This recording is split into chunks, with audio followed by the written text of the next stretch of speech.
నమస్తే, welcome to right angle. బంగ్లాదేశ్లో హిందువుల పరిస్థితి రోజురోజుకు చాలా దారుణంగా మారుతున్న ఈ సందర్భంలో కొంత ఆశావహ దృక్పథాన్ని కలిగించేటువంటి పరిణామం బంగ్లాదేశ్లో నెలకొంది. అదేంటంటే ఖలీదా జియా, బంగ్లాదేశ్ మాజీ ప్రధాని ఖలీదా జియా తనయుడు తారిక్ రెహమాన్ లండన్ నుంచి, ఆయన 17 సంవత్సరాల నుంచి ఎగ్జైల్లో ఉన్నాడు. 17 సంవత్సరాల నుంచి బంగ్లాదేశ్ దాటి పారిపోయి అక్కడెక్కడో లండన్లో బతుకుతూ ఉన్నాడు. సో లండన్ నుంచి తిరిగి బంగ్లాదేశ్కు చేరుకున్నాడు. 17 సంవత్సరాల ఎగ్జైల్ తర్వాత అజ్ఞాతంలో ఉన్నట్టుగా భావించాలి. నిజానికి మాట్లాడితే 17 సంవత్సరాల తర్వాత బంగ్లాదేశ్కు రావడంతో బిఎన్పి శ్రేణులు, బంగ్లాదేశ్ నేషనలిస్ట్ పార్టీ శ్రేణులు లక్షలాదిగా అక్కడికి తరలి వచ్చారు. అండ్ ఢాకాలోని ఎయిర్పోర్ట్ నుంచి ఆయన 300 ఫీట్ రోడ్ అని ఢాకాలో ఒక ప్రాంతం ఉంటుంది. అది చాలా విస్తృతమైనటువంటి ఒక స్థలము. అక్కడ ఏదైనా సరే ఈ మీటింగ్స్కి, భారీ బహిరంగ సభలకి దాన్ని వేదికగా చేసుకుంటారు. లక్షలాది మంది ఏకతాటిపైకి రావడానికి ఉండేటువంటి గ్రౌండ్స్లో ఆయన ఒక ప్రసంగం ఆకట్టుకునే విధంగా సాగింది. బిఎన్పి శ్రేణుల్లో ఒక నూతన ఉత్సాహం నెలకొంది. 2008 నుంచి షేక్ హసీనా అప్రతిహత పరిపాలనతో ఉన్నటువంటి బంగ్లాదేశ్లో 2018 నుంచి ఖలీదా జియా, ఏదైతే బిఎన్పి పార్టీ అధినేత్రి ఖలీదా జియా జైల్లోనే ఉన్నారు. 2018 నుంచి 2024 వరకు షేక్ హసీనా బంగ్లాదేశ్ను విడిచి భారతదేశానికి వచ్చేంత వరకు కూడా ఖలీదా జియా జైల్లోనే ఉన్నారు. ఖలీదా జియా కుమారుడు తారిక్ రెహమాన్ లండన్లోనే ఉన్నాడు.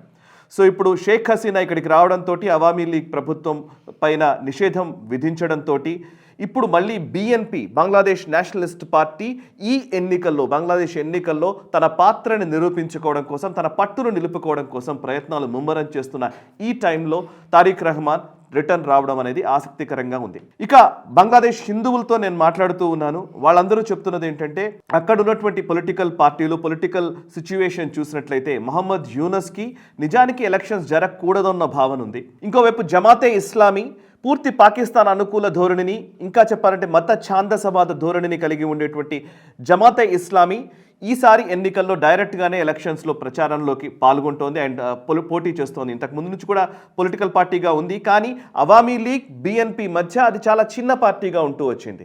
ఇప్పుడు అవామీ లీగ్ మొత్తానికే నిషేధం విధించడం దానిపైన, అండ్ బిఎన్పి ఖలీదా జియా ఆరోగ్య పరిస్థితి బాగా లేకపోవడము, అటు తారిక్ రెహమాన్ లండన్ నుంచి ఇప్పుడే తిరిగి రావడం, ఈ నేపథ్యంలో జమాతే ఇస్లామీ పట్టు సాధించేదానికి ప్రయత్నం చేస్తున్న పరిస్థితి. సో ఈ నేపథ్యంలో జమాతే ఇస్లామీ పూర్తిగా ఒక ఫండమెంటల్ విధానాలు, మత ఛాందస విధానాలతో, మతోన్మాద విధానాలతో ఉంటుంది. సో అవామీ లీగ్ ఎట్లాగూ అక్కడ లేదు, కానీ కొంచెంలో కొంచెం ఒక పాజిటివ్గా కనిపించేటువంటి, ఒక పొలిటికల్ పార్టీగా కనిపించేటువంటిది బిఎన్పి మాత్రమేననేది బంగ్లాదేశ్ హిందువుల విశ్వాసం. ఈ నేపథ్యంలో బిఎన్పి నాయకుడిగా తిరిగి వచ్చినటువంటి తారిక్ రెహమాన్ ఎటువంటి ప్రసంగం చేస్తారు, ఏం మాట్లాడుతారు, హిందువులకు ఏమైనా ఆశ్వాసన కల్పిస్తారా అనే ఒక ఆసక్తి అంతటా నెలకొంది. ఈ నేపథ్యంలోనే ఈ అంశాన్ని ప్రత్యేకంగా మనం మాట్లాడుకోవాల్సి వస్తోంది. తారిక్ రెహమాన్ లండన్ నుంచి వచ్చిన తర్వాత ఆయన ప్రసంగించారు. అమెరికాలో మార్టిన్ లూథర్ కింగ్ జూనియర్ ఎలాగైతే ఒక ఐ హ్యావ్ ఎ డ్రీమ్ అనే ఒక ఫేమస్ స్పీచ్ ఉందో, అట్లాగే ఈయన కూడా ఐ హ్యావ్ ఎ ప్లాన్ అంటూ కూడా ఆయన విధానాన్ని చెప్పే ప్రయత్నం చేశారు. తనకు ఒక ప్లాన్ ఉంది, బంగ్లాదేశ్ని మళ్ళీ ఒక గొప్ప పవర్గా నేను చూపించే ప్రయత్నం చేస్తాను, బంగ్లాదేశ్లో శాంతిని నెలకొల్పే ప్రయత్నం చేస్తానని ఆయన ప్రసంగించారు. ఎట్ ద సేమ్ టైం బంగ్లాదేశ్లో ఉన్నటువంటి కొండ ప్రాంతాల్లో ఉన్నవాళ్ళు కావచ్చు, మైదానాల్లో ఉన్నవాళ్ళు కావచ్చు, ఇది అందరి భూభాగము. హిందువులు, ముస్లింలు, క్రిస్టియన్లు, అన్ని మతాలకు సంబంధించిన వాళ్ళు సమాన హక్కుగా జీవించేటువంటి పరిస్థితి బంగ్లాదేశ్లో ఉంటుంది అన్న ఒక పాజిటివ్ దృక్పథంతో, positive out reach towards Hindus అనే చెప్పాలి. హిందువులకు సంబంధించి ఒక పాజిటివ్ సంకేతాలను ఇచ్చే ప్రయత్నం తారిక్ రెహమాన్ చేశాడు. సరే, ఇక్కడి వరకు బాగుంది. తారిక్ రెహమాన్ రాగానే పూర్తిగా పరిస్థితి అంతా సద్దుమణుగుతుందా అంటే కాదనే స్పష్టంగా మనం చెప్పాల్సి ఉంటుంది. ఎందుకు అంటే తారిక్ రెహమాన్ పార్టీ, ఆ పార్టీకి సంబంధించినటువంటి మొదటి నుంచి ఉన్నటువంటి విధానాల్ని మనం గమనిస్తే, ఇదే తారిక్ రెహమాన్ గతంలో 2001 నుంచి 2006 మధ్య ఖలీదా జియా ప్రధానిగా ఉన్న సమయంలో జమాతే ఇస్లామీ అదేవిధంగా బిఎన్పి రెండు కూటమి ప్రభుత్వాన్ని నడిపాయి. ఈ విషయం చాలా మందికి తెలియదు. జమాతే ఇస్లామీ, ఈ రోజు మనం మాట్లాడుతున్నటువంటి జమాతే ఇస్లామీ పూర్తి పాకిస్తాన్ అనుకూల ధోరణిని, మత ఛాందసవాద ధోరణిని కలిగి ఉండేటువంటి జమాతే ఇస్లామీతో కలిసి కూటమి ప్రభుత్వాన్ని బిఎన్పి నడిపింది 2001 నుంచి 2006 మధ్య. అండ్ బిఎన్పి పార్టీ మొదటి నుంచి కూడా పాకిస్తాన్ అనుకూల వైఖరిని కలిగి ఉంది. అండ్ ఇంకా చెప్పాలంటే హిందూ వ్యతిరేక ధోరణిని కూడా కలిగి ఉంది బిఎన్పి. కేవలం హిందువులకు అనుకూలంగా వ్యవహరించిన పార్టీ ఏదైనా ఉంది అంటే అది అవామీ లీగ్ మాత్రమే, షేక్ హసీనా మాత్రమే. సో ఖలీదా జియా మొదటి నుంచి కూడా పాకిస్తాన్ అనుకూల వైఖరిని కలిగి ఉంది. అండ్ ముస్లిం అనుకూల ధోరణి అండ్ హిందూ వ్యతిరేక ధోరణినే కలిగి ఉంది. 2001 నుంచి 2006 మధ్య ఒక కీలకమైన పరిణామం చోటు చేసుకుంది. అదేంటంటే ఇది చాలా ఇంపార్టెంట్ పరిణామం, ఈరోజు కూడా చాలా రెలవెంట్ ఇది. ఎందుకంటే ఇప్పుడు ఈవెన్ జమాతే ఇస్లామీకి సంబంధించిన నాయకులు, అటు Bangla National Party, National Citizens Party ఏదైతే ఉందో వాళ్ళు చాలామంది ఈ ఉద్యమకారులు, ముస్లిం మత ఛాందసవాదులు పదే పదే వార్నింగ్ ఇస్తున్నారు. అదేంటి అనంటే భారత్లోని 7 సిస్టర్స్ ఏదైతే ఈశాన్య రాష్ట్రాలు ఉన్నాయో వాటిని వేరు చేస్తాం మేము అని వార్నింగ్స్ ఇస్తూ ఉన్నారు. సరే, 7 సిస్టర్స్ని వేరు చేస్తామని మాట్లాడుతున్న వాళ్ళకి 7 సిస్టర్స్ మాత్రమే కాదు, మిగతా 21 రాష్ట్రాలు 21 సోదరులు ఆ 7 సిస్టర్స్కి ఉన్నారు అన్న ఒక అభిప్రాయాన్ని కూడా మనం వ్యక్తపరుస్తూ ఉన్నాము. అది వేరే విషయం. బట్ ఈశాన్య రాష్ట్రాలకు సంబంధించినటువంటి ఉల్ఫా తీవ్రవాదులు ఎవరైతే అస్సాంలో ఉల్ఫా ఉగ్రవాదులు ఉన్నారో ఆ ఉల్ఫా ఉగ్రవాద సంస్థకు సంబంధించినటువంటి షిప్మెంట్ ఒకటి, ఆయుధాలతో కూడినటువంటి షిప్మెంట్ ఒకటి చిట్టగాంగ్ పోర్ట్లో 2004లో దొరికింది. సరిగ్గా ఖలీదా జియా ప్రభుత్వం అధికారంలో ఉన్న టైంలోనే, జమాతే ఇస్లామీ కూటమి ప్రభుత్వం నడుపుతున్న టైంలోనే ఈ 2004లో షిప్మెంట్ చిట్టగాంగ్ పోర్ట్లో దొరికింది. ఉల్ఫా ఉగ్రవాదులకు సంబంధించినటువంటి ఆయుధాలు 5,000 ఆయుధాలు, సుమారు 5,000కి పైగా ఆయుధాలు, అందులో మెషిన్ గన్స్ లేకపోతే AK-47లు ఇవన్నీ ఉన్నాయి. అండ్ 27,000 గ్రెనేడ్స్, 840 రాకెట్ లాంచర్స్, అదేవిధంగా 1.1 మిలియన్ బుల్లెట్స్, తూటాలు, ఇవన్నీ కూడా ఒక షిప్మెంట్లో దొరికాయి. ఇది చాలా నిజంగా చెప్పాలంటే బంగ్లాదేశ్ చరిత్రలోనే అత్యధిక ఆయుధ సామాగ్రికి సంబంధించినటువంటి స్మగ్లింగ్ జరిగినటువంటి కేసుగా దీనికి పేరుంది. దీన్ని చిట్టగాంగ్ ఆర్మ్స్ హాల్ అని కూడా అంటారు. దీనికి ప్రభుత్వానికి లింక్ ఉందా అనంటే ఖచ్చితంగా ఉందనే చెప్పాలి. ఇందులో మెయిన్ అక్యూజ్డ్ ఎవరెవరు అనంటే కనుక బంగ్లాదేశ్ హోంమంత్రిగా పనిచేసినటువంటి లఫ్ట్సుమాన్ బాబర్ అనే వ్యక్తి, అండ్ జమాతే ఇస్లామీ తరపున ఇండస్ట్రీస్ మినిస్టర్గా పనిచేసినటువంటి ఆ కూటమి ప్రభుత్వంలో ఉన్నటువంటి మోతివుర్ రెహమాన్ నిజామీ, అండ్ మూడవ అక్యూజ్డ్ ఎవరంటే తారిక్ రహమాన్. ఈరోజు ఖలీదా జియా కొడుకు ఎవరైతే లండన్ నుంచి తిరిగి వచ్చాడో ఇదే తారిక్ రహమాన్ ఆ రోజు ఉల్ఫా ఉగ్రవాదులకు ఆయుధాలను చేరవేసే క్రమంలో చిట్టగాంగ్ పోర్టుకు వచ్చినటువంటి ఆయుధాల కన్సైన్మెంట్ని తీసుకొచ్చే విషయంలో కీలక పాత్రధారి, సూత్రధారిగా ఉన్నటువంటి వ్యక్తి తారిక్ రహమాన్. సో ఎలా దొరికింది అని అంటే కనుక అదేదో నిఘా వర్గాలు, మన ఇండియన్ నిఘా వర్గాలు చేరవేసిన సమాచారం ప్రకారం దాన్ని దొరికేలా చేశారు. అండ్ అది దొరికిన తర్వాత దాన్ని ప్రపంచానికి ఫాస్ట్గా తెలియజేయడంతో బంగ్లాదేశ్ ప్రభుత్వం దీని నుంచి తప్పుకునే పరిస్థితి లేని పరిస్థితిలో వీటిని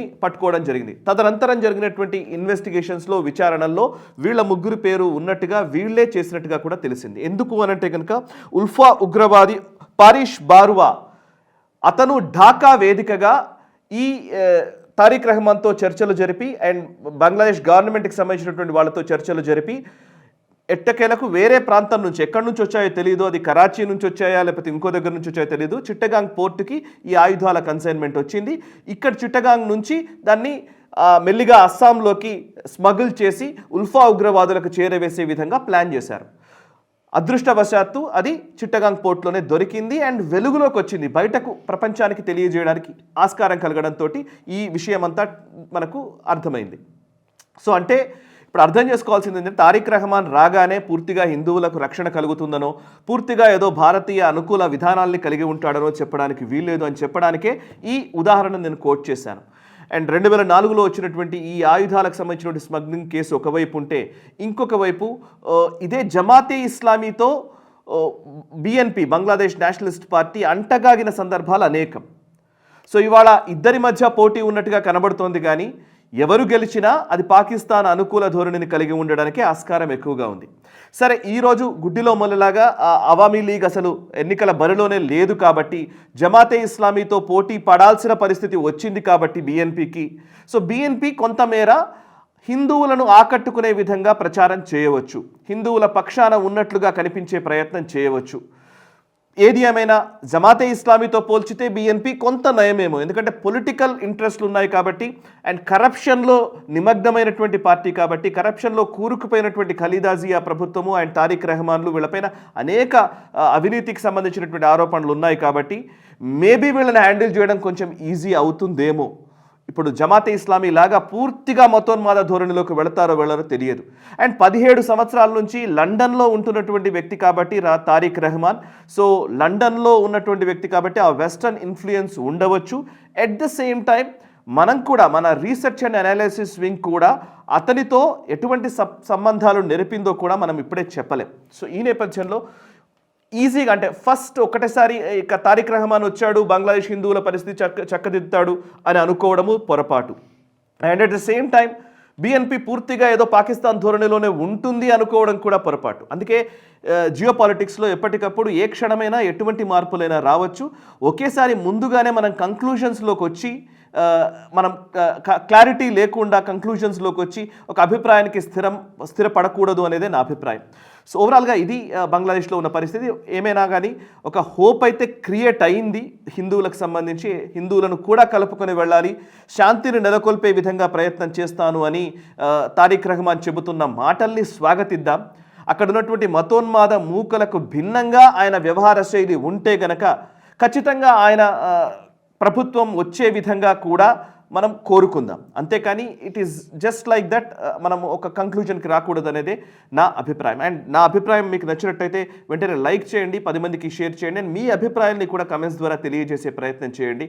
అండ్ నేను ఇవాళ ఒక డీప్ కట్ ప్రోగ్రాంలో ఈవినింగ్ ఒక వీడియోని నేను అప్లోడ్ చేస్తాను. దాంట్లో నిజానికి అసలు ఈ ఖలీదా జియా ఎవరు, బీఎన్పీ పార్టీ ఏంటి, అండ్ అక్కడ ఎప్పటికప్పుడు ఈ ఆర్మీ కూలు అంటే మిలిటరీ రూల్స్, ఎప్పటికప్పుడు మిలిటరీ మార్షల్ లాలు నిర్వహించడం అనేది బంగ్లాదేశ్లో సర్వసాధారణం. మిలిటరీ మార్షల్ లాలు నిర్వహించడము, లేకపోతే ఒకసారి ఎలక్షన్స్ నిర్వహిస్తారు, ఎలక్షన్స్కి మిలిటరీ రూల్కి మధ్యలో ఒక చీఫ్ అడ్వైజర్స్ వస్తారు, ఇప్పుడు మొహమ్మద్ యూనిస్ లాగా. ఇలా అసలు బంగ్లాదేశ్ పొలిటికల్ చరిత్రని నేను మీకు తెలియజేసే ప్రయత్నం చేస్తాను. చాలా ఇంట్రెస్టింగ్ ఎలిమెంట్స్ అందులో ఉంటాయి. ఒకవైపు ముజీబుర్ రెహమాన్ కుటుంబము, ఇంకోవైపు జియావుర్ రెహమాన్ కుటుంబము, ఇద్దరు బేగమ్స్, ఒక షేక్ హసీనా, ఇంకోవైపు Khaleda Jiya.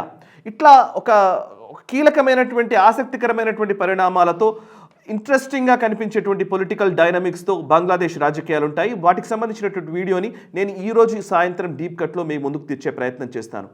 Stay tune to Nationalist Hub. మనసా వాచా కర్మణ, దేశహితం కోసం నేషనలిస్ట్ హబ్ పనిచేస్తోంది. ఈ వీడియోని లైక్ చేయండి, 10 మందికి షేర్ చేయండి, కమెంట్స్ ద్వారా మీ అభిప్రాయాలు మాతో పంచుకోండి. మనసా వాచా కర్మణ, దేశహితం కోసం నేషనలిస్ట్ హబ్. ఈ వీడియో మీకు నచ్చినట్టయితే లైక్ చేయండి, 10 మందికి షేర్ చేయండి, అలాగే కామెంట్ల రూపంలో మీ అభిప్రాయాలను మాతో పంచుకోండి. Nationalist hub group of channels ను సబ్స్క్రైబ్ చేసుకుని తెలుగునాట జాతీయవాద జర్నలిజాన్ని ప్రోత్సహించండి. ఈ వీడియో కింద ఉన్న బెల్ ఐకాన్ పై క్లిక్ చేయడం మర్చిపోవద్దు.